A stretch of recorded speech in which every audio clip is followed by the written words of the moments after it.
السلام عليكم ورحمة الله وبركاته. اخوان احتمال يعني البعيدين يجوز ما يسمعون الصوت، معذرة يعني هذا الوفرون المعازيم. أنا سعد سامي العاصي، كلكم أهلي وأخوتي وقرايبي وعمامي وديرتي، وكل المجلس أفضل مني، خلوها يعني هذه ببالكم. أكمل لكم، كل المجلس أفضل مني، من هو أكبر مني سنا أفضل مني لأن هو من سبقني إلى الإسلام، وكل من أصغر مني سنا أفضل مني لأن أنا من سبقته إلى الذنوب. فكلكم إخواني وأهلي وعمامي وديرتي وكلكم أفضل مني. الحضور الكرام حياكم الله، الجاي من بعيد والقريب. الموضوع اللي جايين عليه ولو صار تأخير في الوقت والجماعة فندوا هذا التأخير، ولو احنا نزعل لأن الموعد مقدس، والموعد على هيج قضية الالتزام به مهم جدا. احنا ما نريد نسولف مبادئ وقيم، لأن كلكم أهل مبادئ وقيم وأخلاق وأصول، وكلكم أعرف بهذا الجانب. الطرفين الموجودين قضية صارت معروفة تفاصيلها، كل الناس تعرف تفاصيلها، موضوعها قضاء وقدر، مشكلة بين عمام وجت طايحة وصار اللي صار. وهذه مو أول حادث ولا آخر حادث، والحوادث كثيرة وأكبر وأسمن، لكن هذا الحضور هذا دليل على اهتمام الديرة بحل مشاكلها. احنا اللي عنده قضية يجينا يقول عندنا قضية، نقول له جيب الخصم وتعال. إذا حاط اللي ببالك ما حكي، كما تيجي تقول لي يا حجي سعد أسولف لي حق أريده وعلي حق أدي أسمع منه وقص عدل. احنا على حساب الحق ما نجامل اخواني، الحق للمن ما يكون، بغض النظر انه قريب ولا بعيد، جار ولا رفيج ولا قرابة، احنا الحق يقف له المي، والحق ما بي مجاملة، لأن المجاملة على حساب الحق هي نوع من أنواع النفاق. حيشاكم أنا جيت هنا الطرفين قالوا أنت مخول. العقيدات إذا أقول مالك كل شيء تقبل، أريد واحد يرد. شو نقول يصير؟ القول تصير. الديري إذا أقول عليك كل الحق تقبل، استريح جزاك الله خير. لأنه إحنا بالقضايا الفصول ماكو أنت أنا أريد وفلان يريد، ترى الفصل أنتوا أعرف، الفصل ما بي أنت تريد وأنا أريد، الفصل يقول أسولف شنو الحق اللي أريده وشنو الحق اللي علي أديه، هذا الفصل. وهذه القضية أنا سبق وذكرت هي وكلكم تعرفون هي قضاء وقدر، لكن بطريقة فيها نوع من الاستهتار. وسبق وأن حدثت قضية قبل 3 سنين أو 4، وواضح اخواننا ابو حمدان الحاضر منهم حضر الجلسة وأني فصلتها. فمسبوقة مثل هذه أول وحدة وصية، وهذه مو وصية مني لكن وصية الله في خلقه، أن لا تنسوا الفضل بينكم، وإن يريدا إصلاحا يوفق الله بينهما، فالنية إن شاء الله صادقة، والله يوفق على هذه النية. والصلح خير يقول الله سبحانه وتعالى، والنبي عليه الصلاة والسلام يقول العدل أساس الملك، العدل أساس الملك. احنا نقف مع المظلوم على الظالم، مع الفقير على حقه، ما نقف مع الظالم، بالعكس، لأن الفقير منه اللي يقف له. فأخواني حتى ما نطيل الكلام، إذا الطرفين هذا الكلام اللي سمعتوه خولتوني فيه، فأنا حتى ما أخوض بتفاصيله لأن كلكم تعرفون التفاصيل وما نعيد الكلام. عمام تكاونوا بيناتهم، طلعت المرأة عصياح وجدها طايحة، أكو غير هذا الكلام؟ ماكو ملابسات بالموضوع. أنتم جيران ناس تعرف ناس أكثر مما أنا أعرفكم، وبيناتكم صلات وبيناتكم حقوق وواجبات. فعليه الحادث واضح. احنا عندنا ثواية، والثواية للعلم احنا بنقول هذا الثاية أنا حد الحد، ووراها اللي يريد يفوت من حقه، يفوت من الصبة. احنا النظام نعيش، انا حد الحد واقول هذه ثايتها، وظلت عادينا اللي جاوت للسيارات غفارة. اللي يريد يفوت كل حقه، ما احنا وراه ونقول له جزاك الله خير.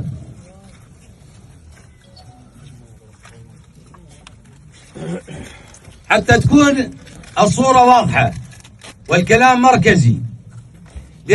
واحد يستأذن للكلام ننطيه سماعة ويتكلم حتى المجلس يسمع شو يقول، والمجلس ينصت، وهي من آداب المجالس. وانتم أعرف مني المتكلم المجلس ينصت له حتى يعرف شو يقول.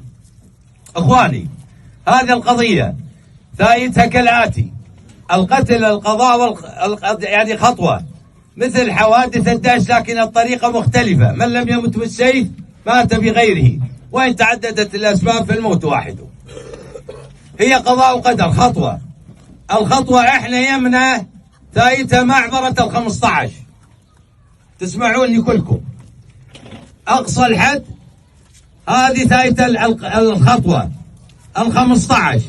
أما موضوع الاستهتار، وأنا سبق وأنا قلت لكم فصلتها قبل 3 سنين. خواننا البحمدان تكاونوا العبيد بيناتهم، البرياش والبهيازة، وطلع الحمداني وجدته طايحة مثل هذا القضية بالضبط، وفصلتها 15 الثاية و10 عقوبة على الاستهتار. لأنه اللي يريد يقتل قرابته يجي يدق الباب ويذبحه يربط له. أما بشارع ومدينة وطفل ومرأة، هذا نوع من أنواع الاستهتار، فلا بد أن يضع له حد. القصد منه مو الشخص نفسه، احنا القصد منه احنا مجتمع قبلي عشائري، وهذه تتكرر، فنضع الحدود حتى تصير رادعة، غير ناس يستفادون منها. فعليه الثاية 15 على الخطوة وال10 على الاستهتار. ظلت المسألة الأخرى، هذه ما بيها ثاية الجلي. الجلي ماكو، يسمونه فك منزل. فك المنزل الخاطر، الجيرة والصحبة والقربة. يقول له شقد تريد ابعد عنك لمن ما يطيب خاطرك. أنا أقول 5 سنين. الفاعل وحده، بيت الفاعل. أنا ما أعرف الفاعل والله، أسأله كبار. أنا أريد أقف وأسولف تاني. ولو أكو واحد قايل جاي للديري عبيد وسعد السامي عبيدي راح ينحاز لقرايبه، أنا ما انحاز القرابة على الحق، أنا ميل على قرابتي. لو من الحق علي ميل علي أكثر. إحنا ما ننحاز إلا للحق. فهذا الموضوع 5 سنين الفاعل مقابل أهل القضية، الجماعة العقيدات، الزوج موجود والأبناء موجودين، يروحون يتنازلون عن الحق الشخصي في الشرطة والمحاكم، لأن اثنين ما ينجمعن، يا إما عرف يا إما قانون. يقول أنا على القانون، نقول له مالك اقعد النوم، ما طول قبل بالعرف، فعليه يروح يتنازل عن الدعوة المقامة. هذه مسألة. المسألة الأخرى ثايتنا وأنتم تعرفون، الرشاش اللي يطق على قرابته ناخذ منه للمجني عليه كرد اعتبار. فعليه الرشاش إذا محجوز بالحكومة يجي رشاش مثله. واضح كلامي؟ أظن أنا فصلت لكم حتى تكونون على بينة. هذه الثاية التنازل يصير، والثاية مثل اللي سابقتها. وهذه الدير مو الدير، هذا فك منزل مو جلي، لأن الجلي من يجله واحد مدور، هنا ما بيها دوارة، هنا فقط فك منزل الخاطر الجيرة. واخوان، احنا ما يصير نمسح الجيرة والعشرة والصحبة والقربة من وراء خطأ. لا نمسح الخطأ الخاطر هذين كلهن. الخطأ نمسحه، الخاطر العشرة والجيرة والصحبة، ما يصير أني على خطأ امسح ذن كلهن. فهذه خلوها ببالكم. أما الربع أنا حديت الحد، أقول هذا الثاية المعمول بيها واللي سبق مثلها. أما اللي يريد يفوت من حقه إحنا كنا نكون له ممنونين بما فيهم المتكلم. أنا أكون له ممنون ليفات من حقه. ولهذا الحضور بدون استثناء كلكم رجال كرام ومن قبائل عراس وكلكم أعزاء، فعليه ليراد يفوت من حقه يفوت الخاطر هذا المجلس الكريم. أنا حاولت أنه أختصر الكلام حتى ما يطيل الكلام، والصورة واضحة والقضية واضحة ما فيها أي ملابسات. وإذا أحد من الحضور عنده سؤال يسألني وأنا جاوب. دقيقة ذكرتني جزاك الله خير. العفو. جاسم أخو المرأة المفروض كان موجود وحضر. أنا البارحة دريت إنه صاير رايحين عليه جماعة وهو معند، هو عنده ابن أخته اللي من غير يريد له هو قعده يمه. طبعا أنا ما أعقل هذا الشيء وحسي تعداه. الدعوة أصلها هين، لكن إذا الديري يريد يروح يرضون هذا الرجال أنا ما أعقل فصل، يروحون يقعدون يرضونه، هذا شيء خصهم. أما الجماعة اللي عليهم يقبلون بالفصل ويتنازلون، وإذا جاسم يريد يظل راشب راسه هذا شيء يخصه، لأنه هو مو الرئيسي بالقضية، حتى يكون للمجلس واضح. والجماعة ما راضين على تصرف جاسم. ورحنا عليه احنا، والمفروض ما نروح عليه. ايه ابو طيف بالنسبه لجاسم ما نروح حدهم.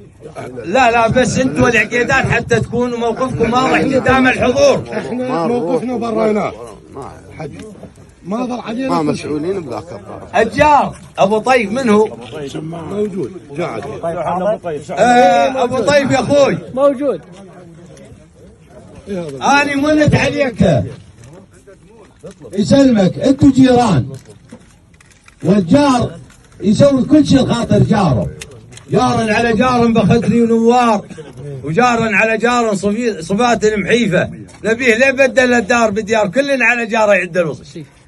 منت عليك سنة التكتر يعني داخل الحويجة التكتر، ويجوز باكر ابو معاذ يجي يقول لك ارجع يا جاري. صح. هذه وحده. ولا مالت البيت اللي حدث منه الخطا يطلع فقط من قضاء الحويجه، ويا ريت يروح على العباسي عزاب ويا كلها ديرته عمام. صار هذه هم صار، وهذه تكتب في محضر. واخوان طبعا انا من اقول اخوان اعني اقول، لأن إنما المؤمنون أخوة، إحنا أصلنا أخوة ترى، كلكم لآدم وآدم من تراب. إحنا لما نحط هذا راح نكتب محضر، واللي يوقعون من الطرفين مسؤولين أمام الله وأمامكم أنتم يا العشائر على تنفيذ هذا البنود. باكر لي صار خلل من طرف أدز على الموقع أقول له أنت دقيت صدرك كفيل، حتى تكون الصورة واضحة يا أخوان. اللي يوقع مسؤول، مو باكر يقول لك اني، لانه الرجال تربط من لسنته يعطي كلام انتهى. اسعاني لو ما تقولون الطرف نقبل بل تقولوه ما سولفت هذا الحكي. فاذا احد عنده سؤال يسالني انا جاوب. ابو ما عنده